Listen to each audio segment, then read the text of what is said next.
Hi you guys, welcome. This is Birth and Beyond. My name is Adrianne. So one, I just want to apologize. It's funny, my son, he's 9, and he said, "Mom, you haven't made a YouTube video in a while." I'm like, "I know, son, it's just been so much going on." And he's like, "Well, when you get back on, you better make sure you apologize to the people who watch your video." So I apologize, y'all. I know I have not made a video in quite some time, but I have been working, and a lot of great things have been happening.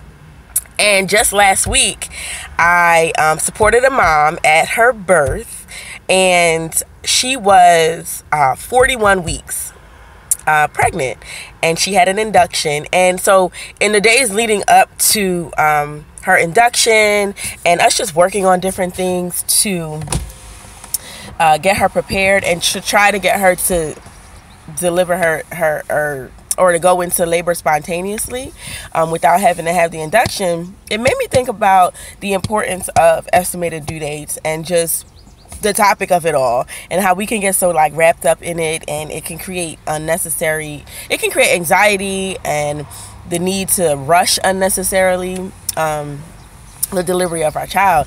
And so today, that's what this video is about. It's about the truth about estimated due dates. And the resource that I'm going to be pulling from is this great resource on Etsy.com. It's called the Educated Birth Source, and I really recommend it. Just go look it up. I'll put the link. The link is below, actually. So Etsy, the Educated Birth Shop. So real quick, I want to talk about 4 things that you should keep in mind when it comes to your estimated due date, your EDD, or AKA the due date that your care provider has given you. And the first thing is that that estimated due date that you have is based on the idea that you will be pregnant for 40 weeks. The date that you're given was set by your doctor based on a 40 weeks pregnancy cycle, when in fact about half or up to 80% of women, if their pregnancies are left alone, will carry their baby and remain pregnant for over 40 weeks. So that's number one, to keep in mind that due date is based on a 40-week cycle, and it's not always the case, as we know, right? So number 2 is that 40-week due date is based on a 28-day period cycle. Now, as you all know, not everyone has a 28-day period cycle. If y'all like me, I have sometimes a come when I want to period cycle. So it can sometimes be more than 28 days. Sometimes it's less than 28 days. But again, if that due date is based on that 28-day cycle, and you're not a woman who has a 28-day cycle, you can see where your estimated due date would then possibly cause you to be pregnant much longer than 40 weeks. And in addition to that, it's also taken into consideration that you've ovulated on your 14th day, when your egg releases from your fallopian tube and travels through your uterus waiting for sperm to fertilize it.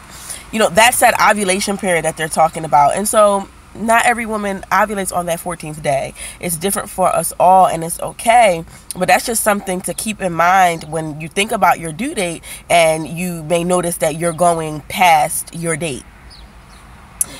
So that was number 2. Number 3 is that the American College of Obstetricians and Gynecologists recommend that a normal pregnancy, normal being not high risk or low risk, and if you would know if you are a high risk pregnant woman or not, your doctor would have discussed that with you. But a normal pregnancy, they're recommending that it be left alone for at least 42 weeks.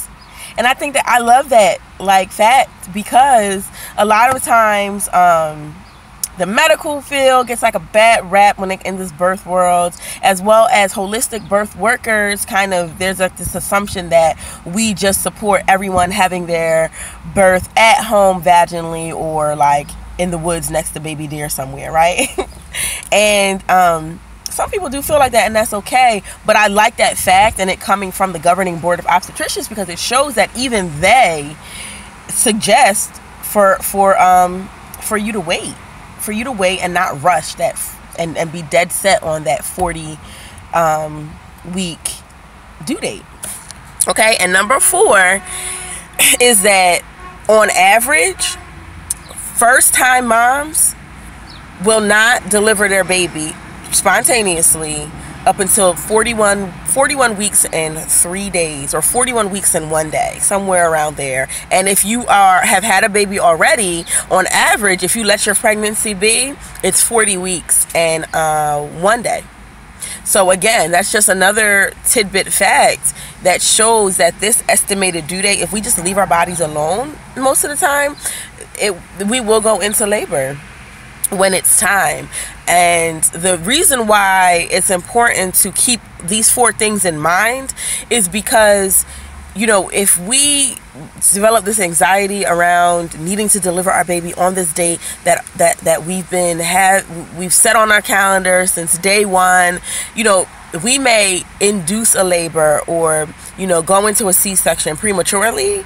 And if the baby's not fully developed and just ready in the uterus, it can lead to unnecessary health problems. So it's just, I mean, I just want you to take comfort in knowing that if you go past your 40-week due date, if you are past it now, even within a week or two, it's okay. As always, I like to say, you know, the information I share here in this video on this channel does not supersede your doctor's orders or their information. Please discuss everything with your doctors, you know, have an open dialogue with them, but ask questions and find out what your particular situation calls for, so that, you know, you can make the best decision for yourself and your baby. Okay, so that's it. The 4 things about your estimated due date. All right, it's based on the idea that you will be pregnant for 40 weeks. It's also based on number 2, a 28-day period cycle and the 14th day of ovulation. The governing board of obstetricians, the American College of Obstetricians, suggests that if you have a normal pregnancy, don't touch it. Don't do anything medical up until 42 weeks. And then number 4, on average, a first-time mom will go past 40 weeks, up to 1 week and 3 days. And a mom who's given birth before, you may see that you go more than 40 weeks as well. So take comfort in that. Please share your stories, your estimated due date stories, your thoughts, your comments. I really do love to hear them. I read them, I respond to them. And if this information in this video helped you, share it with a friend. Tell somebody about it. Send them the link real quick and help them to ease their anxieties. And in the future videos, I'm really going to talk about inductions, because it happens. Like I said, I supported a mom last week. She had an induction, and I just really want to share the pros and cons of that as well. All right, guys, I'll see you next time. Thank you so much for watching, especially till the end. I'll see you guys in the next video. Talk to you later.